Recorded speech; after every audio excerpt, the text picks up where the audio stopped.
30 ans qu'ils ont été posés sur l'un des lieux les plus célèbres de Paris. Aujourd'hui, ces pavés de granit de la place Vendôme vont avoir le droit à une petite remise en beauté après avoir été enlevés de la chaussée. Un chantier colossal qui se fait en partie ici, dans ce centre de stockage en banlieue de la capitale. C'est à Bonneuil-sur-Marne qu'arrivent tous les pavés de Paris, initialement pour être remis en état. La municipalité extrait chaque année 10 000 tonnes de pavés pour les restaurer.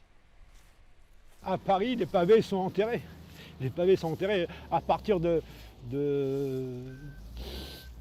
mai 68, enfin de 1968, on a commencé à recouvrir les pavés de béton bitumineux.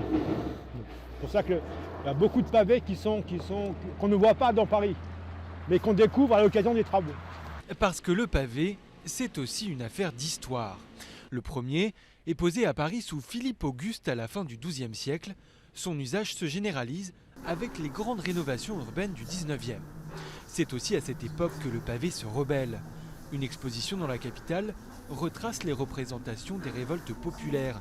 Le pavé à Paris est intimement lié au soulèvement du peuple.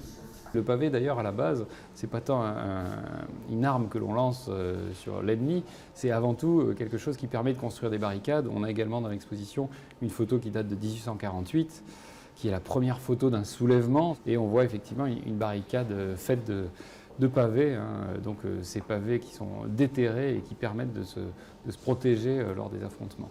Ce symbole révolutionnaire est en passe de devenir un objet touristique. La ville de Paris vend depuis l'été 2016 ses pavés, 5 tonnes minimum, ensuite utilisés pour la plupart pour la voirie d'autres municipalités, mais pas exclusivement. Une entrepreneuse a décidé d'en faire son créneau. Elle les peint du drapeau tricolore ou les fait couvrir à la feuille d'or. On ne sait pas si Coco Chanel, le général de Gaulle, Napoléon a marché sur ce pavé en particulier, mais on sait qu'ils ont été témoins en fait, des siècles passés. Et il n'y a pas plus vrai que de ramener un bout de pierre. La jeune société exporte déjà à l'étranger, aux États-Unis, en République tchèque ou encore en Australie. Comptez tout de même 60 € pour la pierre de base et 150 € pour le modèle le plus luxueux.